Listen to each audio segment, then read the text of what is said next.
You're thinking about moving?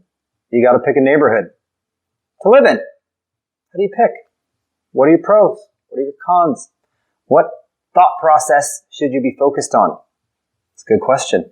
Let me answer it. I'm James Knull, CEO of the Mogul Realty Group. We do business in Western Canada, and we love helping people find their dream home in their dream neighborhood. And we sell hundreds of houses a year to happy people who love where they live. So let's get into it. First factor you should consider when picking a neighborhood is work. Nowadays, this is a very intriguing question. Do you work from home? The neighborhood maybe isn't as big of a factor. I'll tell you, the average North American spends 30 to 45 minutes each way on their commute. That's a lot of time for a lot of life. So if you can cut down your commute time by selecting a neighborhood that's closer to your work, it can enhance your quality of life. So think about it. You spend a lot of time at that workplace if you are an at-office worker, or you might not need the location as much for work. Either way, that's a factor. When you're sitting down, thinking it out, you've got your sheet of paper, you're planning, work, and proximity to it, got to be on there. Number 2 factor to consider when selecting a neighborhood is your family. Now, families come in all shapes and sizes. Is it just you and your fur baby, you and a partner, you got the kids?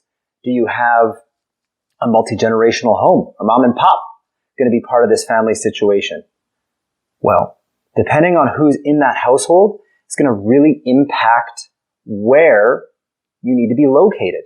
For example, aging in place, multi-generational family. Well, maybe you need to be a little bit closer to medical facilities and amenities. You got the kids? Guess where kids go? School. You want to be close to those schools just to make your, daily flow a little bit more convenient. So whatever it is that's in your family, maybe it's your fur baby, you're close to the dog park. I get it.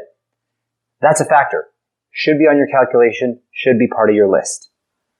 Factor number 3, when considering what neighborhood to select when choosing for your new home. Let's call it lifestyle. Let's call it hobbies. What do you like to do? You outdoorsy? Maybe you need to be close to nature, whether it's the mountains, the parks, river valley. What's your jam? Maybe you have a hobby where there's a very specific venue for that hobby. For example, you're a CrossFitter. Well, you want to be close to the old box, as they say, so that you have a convenient access to the thing that's really important for you in your lifestyle. So whatever it is, think about what you really like to do, because I promise you, where you live shapes what you do. We're creatures of convenience. So the closer you are to the stuff that you really enjoy, the more opportunity you have to do it. And that's important. Factor number 4, when choosing the perfect neighborhood for you and your family to live, is what kind of neighbors do you want to be around? Now, this can be a sensitive subject because we don't want to try to sound too snobby, but the tribe you run with contributes to your positive life, your mindset. So let's say that you're part of a certain culture. You want to be close to the cultural center, or you want to be close to your place of worship.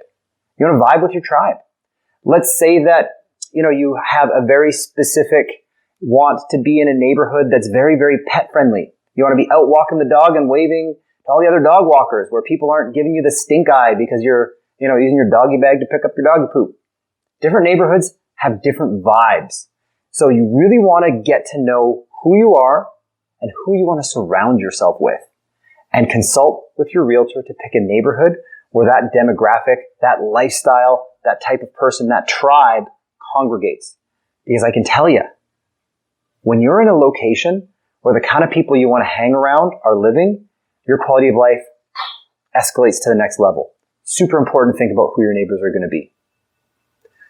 Number 5, when selecting a neighborhood for you to settle in, for you to pick your home, for you to live, is amenities. What kind of amenities really matter to you? So let's talk amenities. Amenities can be grocery store. Are you the kind of person that likes to cook? You need fresh ingredients. You go to the grocery store every day. You like that local grocery store feel? Well, you want that close by. You want the bakery close by, maybe the butcher, etc., etc. Are you the kind of person who's super into fitness and you need that facility nearby? Maybe you've got the kids in hockey and you got to be close to the rink. That's a factor. Whatever it is that you need for your day-to-day life, you want it to be close. You want it in the neighborhood. You know, some people, they don't mind stocking up on supplies once a week, once every 2 weeks, and living out on an acreage because there's different things that are important to them. Some people, they want access to amenities day in and day out and live that lifestyle that's walkable, pedestrian friendly. Those are the top 5 most important reasons you need to keep in mind when selecting a neighborhood. If you want to hear more about which neighborhoods match which criteria, give us a shout. We'll do a quick neighborhood run through with you. We'll talk about which neighborhoods match you and your personality as a person in your favorite city. Talk to you next time.